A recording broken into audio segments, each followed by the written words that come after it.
Y ya estamos a puertas de lo que va a ser un nuevo Congreso del Futuro. Vamos a conversar de inmediato con Daniel Fernández, director ejecutivo de la Fundación Encuentros del Futuro, quien ya nos acompaña a la distancia. ¿Cómo estás, Daniel? Un gusto saludarte. Hola, Davor, ¿cómo estás? Un gusto, saludos a todos por allá. Daniel, bueno, ¿cuáles van a ser los énfasis de este año del Congreso del Futuro? Me imagino, un seminario que va a estar marcado por la pandemia y con los alcances y cambios que ha tenido todo en el mundo. Bueno, ciertamente lo que va a suceder es de alguna manera un reflejo de lo que nos ha estado pasando y de lo que viene en adelante con esta realidad que estamos viviendo. Habitar la incertidumbre es el nombre que hemos puesto a este Congreso, que tiene que ver con la volatilidad que estamos teniendo en todas las actividades del país y del mundo. Y no buscando certidumbres, como antes, sino aprendiendo a adaptarnos para poder vivir con esta volatilidad de una manera razonable y poder seguir progresando. Claro, de la incertidumbre me imagino, Daniel, que salir fortalecido pensando en lo que viene para adelante. ¿Quiénes van a ser, por ejemplo, los expositores que siempre nos han sorprendido en otros congresos del futuro? Bueno, hay de muchos campos, de muchos ámbitos. Por ejemplo, uno de los presentadores o de los autores que van a estar es Daron Acemoglu, que escribió el libro ¿Por qué fracasan los países?, ¿no es cierto?, que es un profesor del MIT muy conocido en economía política, economía del desarrollo, crecimiento.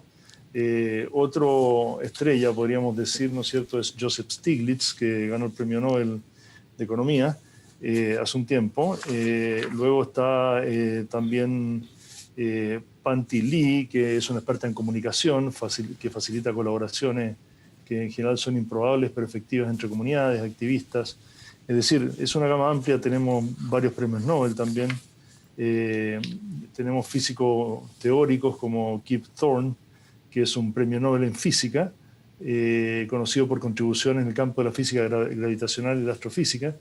Te he dado algunos ejemplos para mostrar la amplia variedad que tiene esto, porque al final cuando hablamos de incertidumbre es en todos los campos, en el campo social, político, económico, ¿no es cierto?, genético.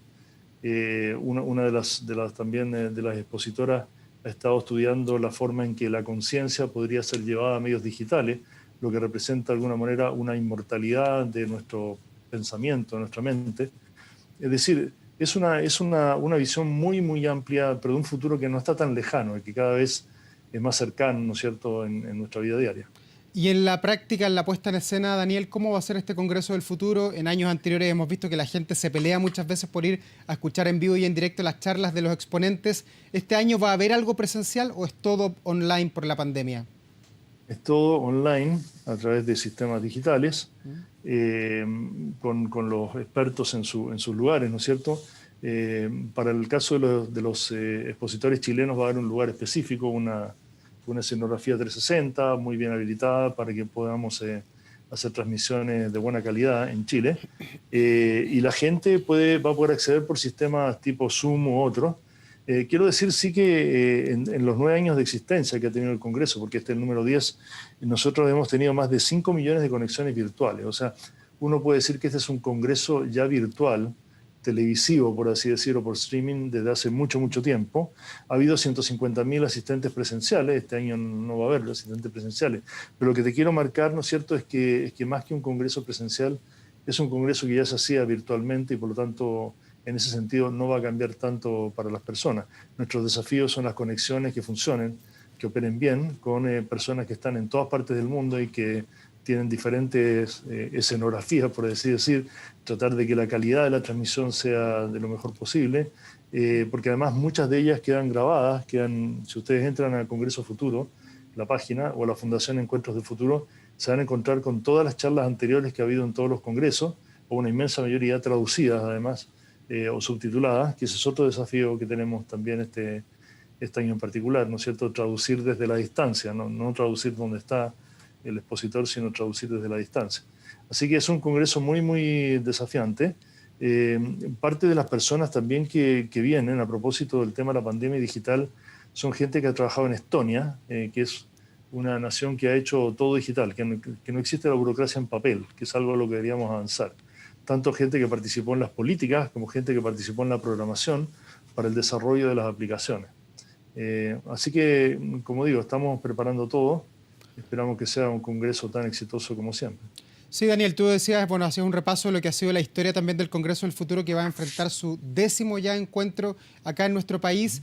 ¿Cuál es la huella que se ha trazado hacia atrás? ¿Cómo ha cambiado en estos 10 Congresos del Futuro la relación del país con la ciencia? Hoy día yo me sorprendo cuando reporteo que veo a la gente cada vez más interesada en temas científicos, temas astronómicos, que hace una década prácticamente uno los veía como muy lejanos. Sí, lo que pasa es que al final han ido sucediendo muchas de las cosas que de alguna manera hace 10 años se hablaban como lejanas o como científicas especializadas y hoy día se están materializando. Entonces yo creo que hay una mayor conciencia de las personas que la ciencia está cerca, no está tan lejana, que finalmente los conocimientos científicos derivan en tecnologías, en aplicaciones, en cosas que ayudan en la vida diaria. Y creo que ese es el rol de este Congreso y creo que lo que tú dices de divulgación de la ciencia también se ha producido en gran medida por este Congreso. Este es un Congreso masivo. Cuando yo te hablo de 500.000 conexiones virtuales en los últimos 9 años, es masivo. No es un Congreso de científicos para científicos que conversan entre ellos, sino que es un Congreso de científicos que además tienen la habilidad y la capacidad de explicar y de expresarse bien para hacer la divulgación de lo que ellos están haciendo. Así que yo efectivamente creo que acercado a la ciencia, el rol de los medios de comunicación ha sido clave. No estamos usando medios hiperespecializados, estamos usando canales de televisión, medios digitales, ¿no es cierto?, periódicos que son masivos y por lo tanto hemos visto un gran interés cuando hemos ido a regiones o cuando han ido a regiones, ¿no es cierto?, los expositores, se ha llenado, no hemos tenido la capacidad para atender a todas las personas, por lo tanto interés por la ciencia hay, si está bien organizado y es accesible. Nosotros vamos a tener este año, no quiero que se me pase, el 18 al 21 de enero del 2021, la gente se puede inscribir gratuitamente en link que nosotros vamos a anunciar oportunamente para tener un registro, ¿no es cierto?, por un lado, y asegurarnos de que esas personas puedan acceder a las conexiones. Y entre los legados, Daniel, del Congreso del Futuro también, de alguna manera ha cambiado el paradigma de que las cosas siempre pasaban fuera de la frontera chilena. Hoy día las cosas pasan acá, pasan en Santiago, pasan en Punta Arenas, pasan en Atacama, donde están los observatorios. Hay un cambio importante allí también. Bueno, y no solo eso, sino también investigación científica, tecnológica, genética, emprendedores, ¿no es cierto? Hemos visto la capacidad que tiene la medicina en este momento en Chile y la ciencia para poder dar cuenta en la medida de los recursos posibles, ¿no es cierto?, de la pandemia. O sea, efectivamente ha habido avances muy importantes. Lo que tú decías es clave, no quedarse atrás, ¿no es cierto?, o quedarse lo menos atrás posible. Y estos científicos son de punta. Nosotros hemos traído científicos o, no sé, o filósofos como es Yuval Harari, que es hoy día uno de los antropólogos, historiadores, filósofos más importantes de este Mundo, siglo, ¿no?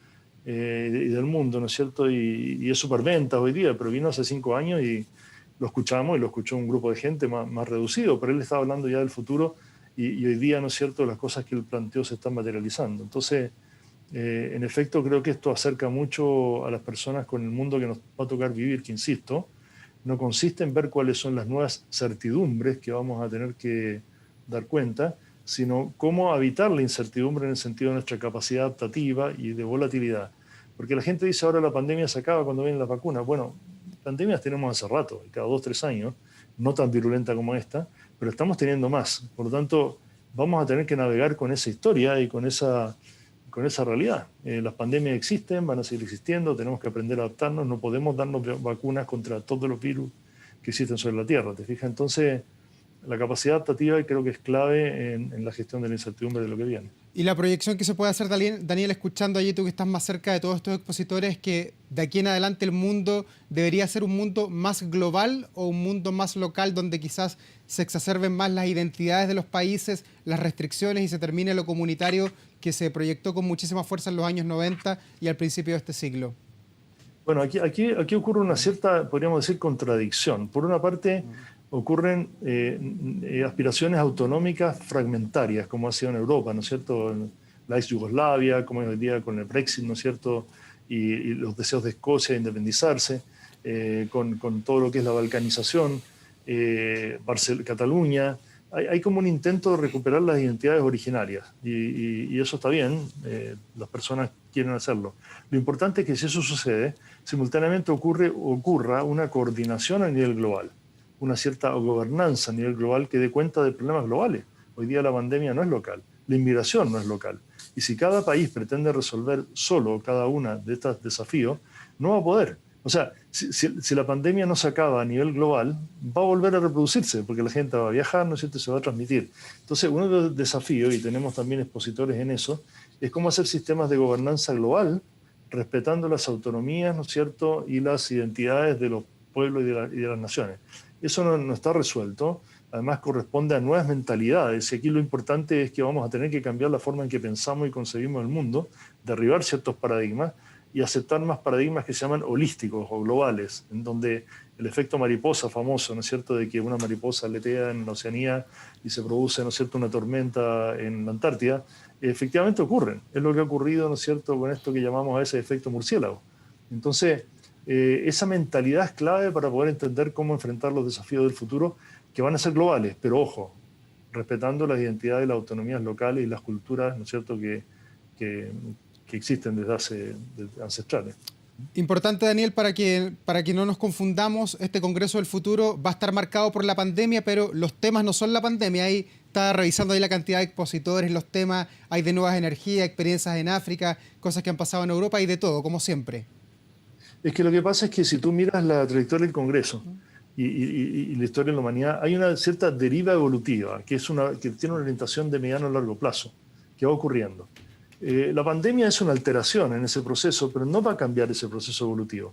Las cosas que estaban pasando en genética, en astronomía, en fenómenos sociales, van a seguir. Algunas se han aumentado o se han acelerado, pero van a seguir. La deriva evolutiva no va a cambiar, en mi concepto, por el solo hecho importante o grave de la existencia de la pandemia.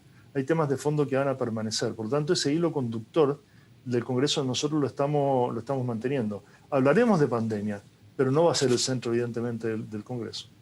Daniel, por último, las fechas y dónde inscribirse, porque no es llegar y conectarse esto.